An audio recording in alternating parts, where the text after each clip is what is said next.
آدھی رات ہو چکی ہے لیکن ایک ایسی جگہ جہاں دن ابھی شروع ہوا ہے۔ دوستو، اس پرانے شہر میں زیادہ تر لوگ جب نیند کی آغوش میں چلے جاتے ہیں تو یہاں کی دکانوں کا سجنا شروع ہو جاتا ہے، اور اس کے بعد باری آتی ہے جسم فروشی اور خوبصورت ڈانس کی، جو یہاں صدیوں سے ہوتا چلا آ رہا ہے۔ ایک زمانے میں یہاں مجرا ہوا کرتا تھا، لیکن اب یہاں ہوتا ہے جسم فروشی کا غلیظ کاروبار۔ دوستو السلام علیکم، میرا نام رمیز ہے۔ حسنات ٹی وی کی جانب سے آپ کی خدمت میں حاضر ہیں ایک نئی ویڈیو کے ساتھ۔ دوستو، اگر آپ نے میرا یہ چینل سبسکرائب نہیں کیا تو کائنڈلی سبسکرائب کر کے اوپر بیل والے آئیکن کو ضرور دبا لیجئے گا، اس طرح میری تمام ویڈیوز سب سے پہلے آپ تک پہنچ جائیں گی۔ تو چلیے ویڈیو کو شروع کرتے ہیں۔ لاہور کی بادشاہی مسجد سے 700 میٹر کی دوری پر شروع ہوتا ہے پاکستان کے شریفوں کے لیے بدنام ریڈ لائٹ ایریا، جسے عام زبان میں ہیرا منڈی کہتے ہیں۔ پاکستان میں جسم فروشی کی قطعاً اجازت نہیں ہے، لیکن جسم فروشی ایک یہاں راز کی طرح بن چکا ہے۔ دوستو، اگر بات کریں اپنے ہمسایہ ملک بھارت کی تو وہاں روپوں کی خاطر جسم فروشی کرنا جائز سمجھا جاتا ہے۔ دوستو، پاکستان کے شہر لاہور میں تقریباً 20,000 نابالغ لڑکیاں اس پیشے سے وابستہ ہیں، لیکن نہ جانے کتنی بالغ عورتیں اس دھندے میں کام کرتی ہیں۔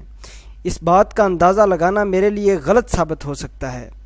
پاکستان میں جسم فروشی تو ہر جگہ پائی جاتی ہے، اب تو گاؤں اور چھوٹے چھوٹے شہروں کے نام لینا میرے لیے غلط ثابت ہوگا، لیکن بڑے شہروں میں جن میں کراچی، فیصل آباد، ملتان اور لاہور میں یہ کام کھلے عام چلتا رہتا ہے۔ دوستو، کراچی کا نپیر روڈ اور راولپنڈی کی قاسم گلی، یہاں جسم فروشی کے دھندے میں ملوث خواتین مردوں کی زینت بنتی ہیں، اور یہ خواتین اسی پیسے سے اپنے اور اپنے گھر والوں کا پیٹ پال رہی ہیں۔ پہل یہ سنا جاتا تھا کہ لوگ جسم فروشی کے لیے بڑے بڑے شہروں کا رخ کرتے ہیں، لیکن اب یہ کام عام ہمیں گھر میں میسر آ جاتا ہے۔ ہیرا منڈی پاکستان بننے سے پہلے موجود ہے۔ اس جگہ کا نام ہیرا منڈی بھی ایک راز سے کم نہیں۔ دوستو، یہاں مہاراجہ رنجیت سنگھ کی حکومت تھی۔ اس کے ہاں ایک وزیر تھا جس کا نام ہیرا سنگھ تھا، اور پھر اسی کی وجہ سے اس جگہ کا نام ہیرا منڈی پڑ گیا۔ جرمن کی یونیورسٹی کے مطابق افغانستان کی خواتین جسم فروشی کے لیے پاکستان میں محض 5,000 روپے میں بیچ دی جاتی ہیں۔